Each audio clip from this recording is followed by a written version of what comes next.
जय जिजाऊ, जय शिवराय. मत माझं, प्रतिक्रिया तुमची. मित्र हो, नमस्कार. आज 26 जानेवारी प्रजासत्ताक दिन. आजच्या दिवशी नाशिकचे पालकमंत्री गिरीश महाजन यांचं डोकं ठिकाणावर आहे का? आणि गिरीश महाजनांचा राजीनामा महाराष्ट्राचे विद्यमान मुख्यमंत्री देवेंद्र फडणवीस घेणार का?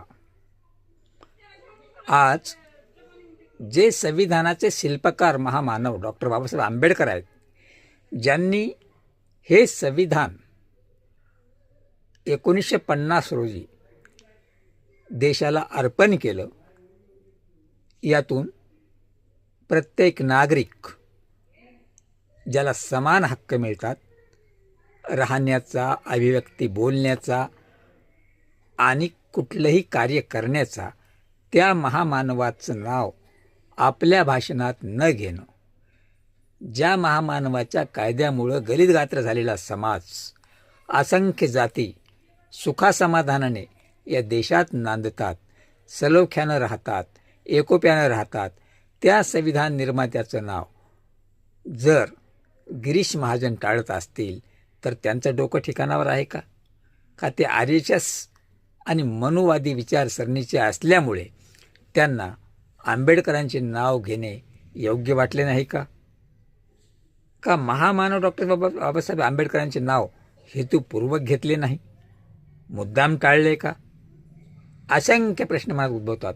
पण त्या ठिकाणी असलेल्या एका रणरागिणी महिला कर्मचारीच्या डोक्यात ही गोष्ट आली की यांनी जाणीवपूर्वक महामानवाचं नाव या भाषणादरम्यान एकदाही उच्चारलं नाही. असंख्य महापुरुष असतील किंवा ज्यांचं काही कर्तृत्वही नाही, अशांची नावं त्यांनी भाषणादरम्यान घेतली, पण आंबेडकरांचं नाव घेतलं नाही. तेव्हा ती किंचाळत टाहो फोडला तिने की हा महामानव डॉक्टर बाबासाहेब आंबेडकरांचा अपमान आहे. गिरीश महाजनांनी माफी मागावी. तरी पण तिलाच पोलीस पकडत होते, तिलाच थांबवत होते, पण गिरीश महाजनांना काहीही बोलले नाहीत.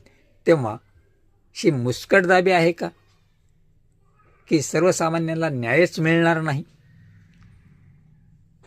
गिरीश महाजनांना साध्य काय करायचं होतं? त्यांची जी RSSची विचारसरणी आहे तीच पुढे ठामपणे चालू ठेवायची आहे का?